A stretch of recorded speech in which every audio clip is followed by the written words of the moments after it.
The Avengers radio series, a cultural phenomenon in South Africa back in the 1970s. South Africa was a country with no national television service. It wasn't until 1976 that the country would get its first taste of television broadcasts. But before that, radio was the primary medium of entertainment and information for the masses. This was the context when The Avengers, a British spy FI series, made its debut on South African radio and became a cultural phenomenon. The Avengers was a British television series that originally aired from 1961 to 1969. The show revolved around the adventures of John Steed, a suave and sophisticated secret agent, and his various female associates. The series was a unique blend of traditional spy thriller elements with science fiction and fantasy, which set it apart from other shows of its time. While the series was hugely popular in the UK and had also made a significant impact in the American markets, being one of the rare British series given a network transmission slot, it was virtually unknown in South Africa. This was primarily due to the lack of a national television service in the country until 1976. However, as a film series, The Avengers was able to gain some exposure in South Africa through film rentals. But it was the launch of the radio series that truly brought The Avengers to the masses in South Africa. Come and listen at www.myclassicradio.net. And stay tuned right now for those two characters of many characters, CBS Radio's Bob and Ray. And now, Bob, Elliott, and Ray Goulding present the CBS Radio Network.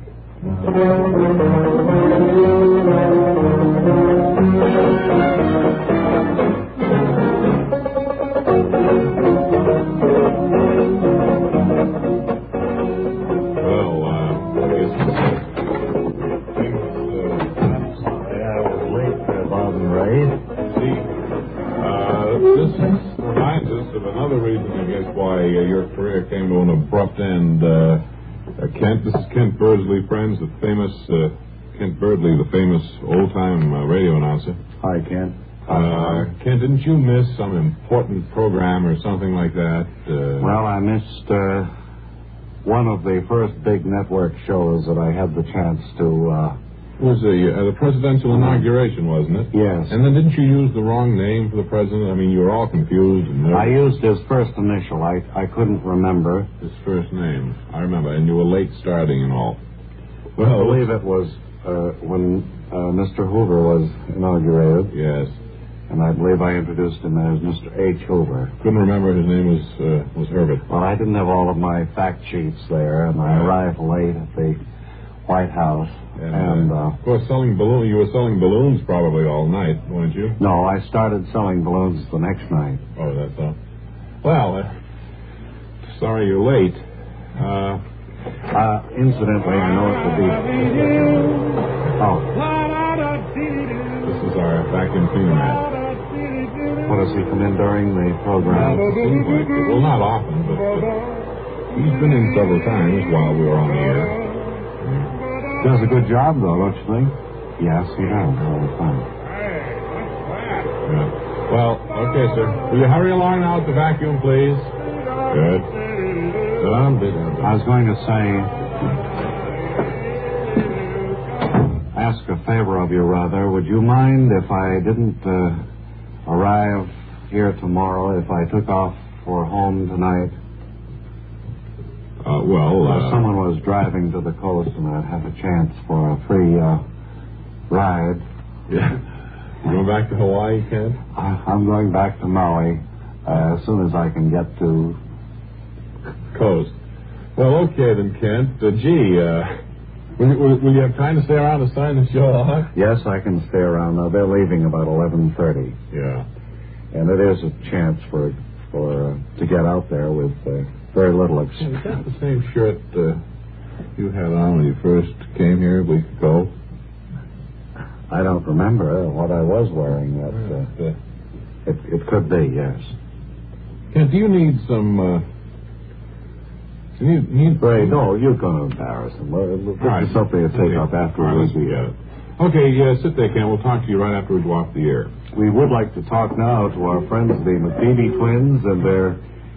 family singers who were such a hit a few weeks back. Claude and Clyde, would you come over here and tell us how things have been going for you. You just arrived a little while ago. I saw you come in. Well, that's right. We have been playing all around the East, Midwest, at the high school auditoriums, and been very successful. And I want to thank you, Bob and Ray, for letting little kids baby family singing, first appear on your show, and by that pave the way for a very interesting, we hope will be fruitful career. Well, we always like to help you whenever you're in town, and I will say we had quite a batch of very good mail concerning the family singers when you were introduced last time. My wife was listening at home, and you fellas certainly have a wonderful sense of humor. Because you told me how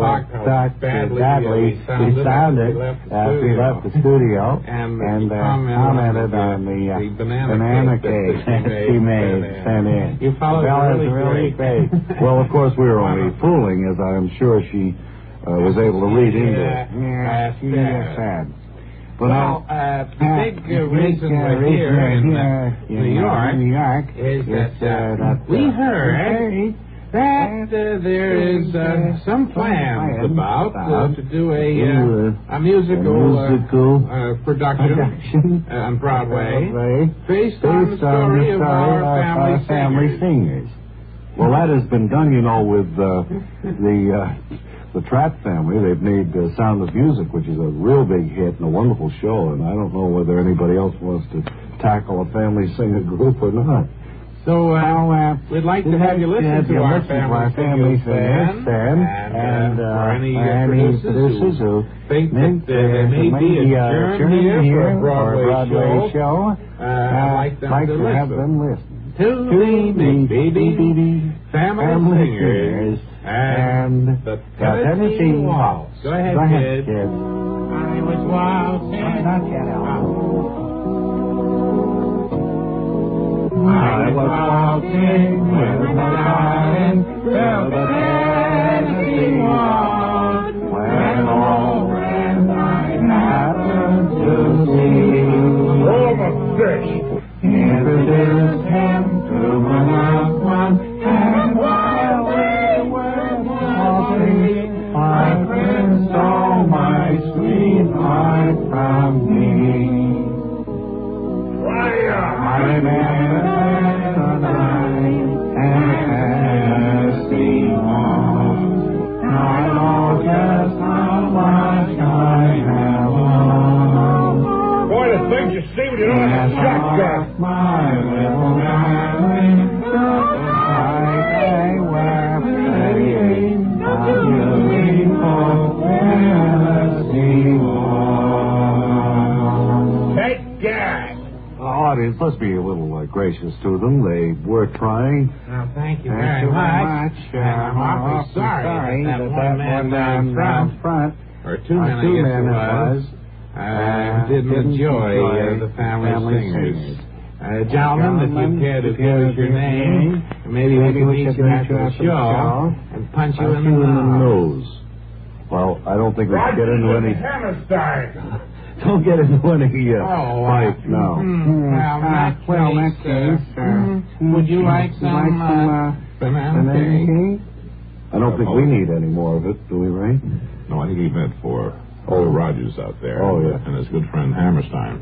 Well, you can palm off the banana cake to them if you can. Okay. Well, thanks again very, very much, Bob and Ray. And good luck to you and to ourselves. Come on, kids. Bye, the BBs and your family singers. Close the door, thank you. Now, don't take any of that banana cake. Please, Rogers and Hammerstein, don't touch it. Really, it's awful. We had some the last time. Weren't they terrible, though? Mm-hmm. Along with their singing. And if Mrs. McBeebe's listening, hi, Moms. Only kidding. Oh. Well, then, what do we got here now? Something from the program department again. Oh, yeah. Hey, did you see that note from the program department? That one there? Yeah, it's about a new program that's coming on the network, and I think they'd like us to mention it. It says Bing Crosby And Rosemary Clooney will be heard in a brand new show each weekday on CBS Radio beginning Monday, February 29th. Bing and Rosie will sing and indulge in Mike's Side banter. What does that mean, Mike's Side, there? I don't know, probably some technical term, I guess. That's all it said, huh? Pretty matter of fact, yeah. Well, it sounds like a good show. I wonder what they're going to call it. Bing around Rosie. What'd he say? What'd he say this? Oh, that's one of the stagehands. Who was that, Freddie? Yeah, I think he said Bing around Rosie or something. Freddie's a real living card. Well, remember Bing Crosby and Rosemary Clooney, Monday through Friday on CBS Radio, beginning the last day of this month. Where does Freddie get his material? Bing around the Rosie, eh? Here now with us for a chat is our good friend Ward Stuffer, our roving literary critic of the air, and he's here to discuss a book of military significance, I understand. Ward, you look a little peaked. Well, during the past week, I've read 50 or 60 books that I couldn't put down till I'd finished them, and a thing like that could keep you awake. Sure. Well, the book you are prepared to discuss today is The War Memoirs of a Private, Barracks and Brickbats, written by ex-PFC Franklin Hardy. Mm-hmm. I found it a very revealing book. I did, too, as a matter of fact. After reading it, I wondered how we managed to win the war.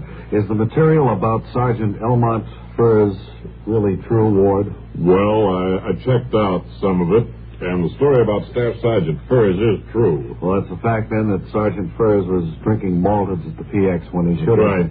When he should have been supervising the scrubbing down of a barracks floor. Well, it's certainly shocking. Well, I talked to a lot of men who'd been stationed with Sergeant Furs at Fort Whalen, Georgia. They all thought he was highly overrated as a military figure. And about Sergeant Furs playing poker on April 12th, 1943. Is that true, That's Steve? right. He was playing poker with some other military figures.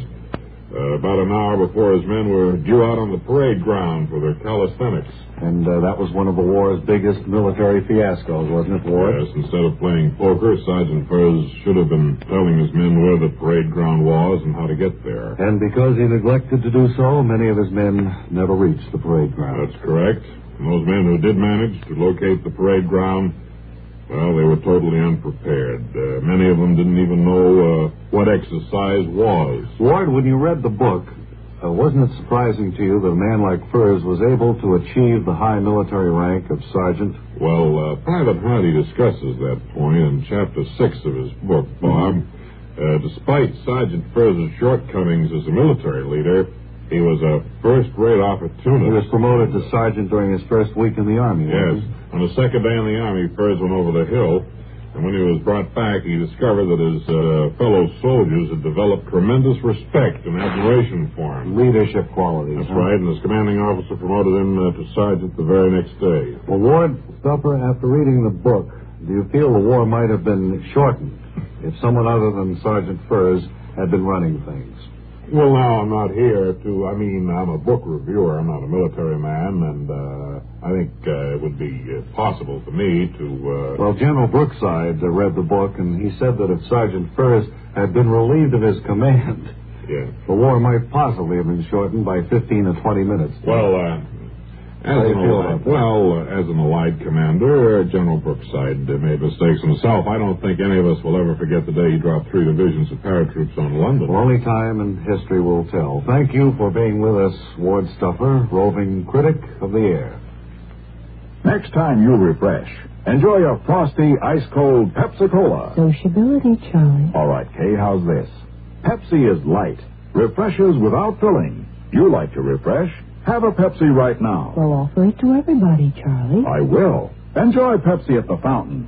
It's delicious at home, too. Have one at lunch or with a snack. Charlie. At the beach or at dinner.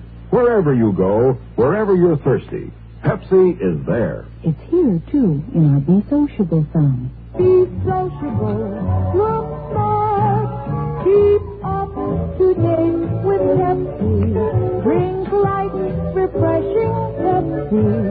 Stay young and fair and debonair. Be sociable, have a Pepsi. For the weekend, have plenty of Pepsi around. Pick up an extra carton today.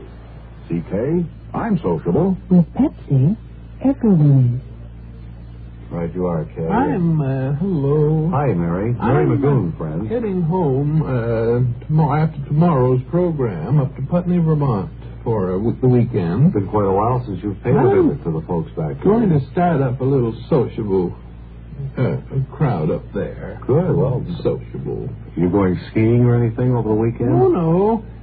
Mostly just trying to be sociable. No. The house all lit up on the corner. Well, you know how to do it. You have plenty of Pepsi there with you. Yes, I know. It'll work in. We'd like to say goodbye. I think you would, too, to Kent Lyle Birdley. I wake him up. Buddy? You must be tired, huh? Kent, we want to thank you. It's been a wonderful week. We hope you get your ride. I've certainly enjoyed the opportunity of speaking to millions of people again, and I hope I will be seeing you soon. Good. Shake hands, Kent. Thanks, Fisher. Okay, thank you. Our famous sign-off in just 10 seconds.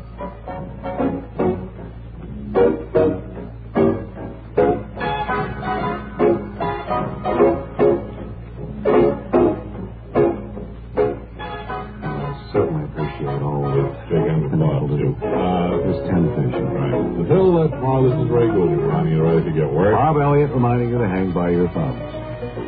This is the CBS Radio Network and KCBS AM/FM San Francisco. AM/FM San Francisco.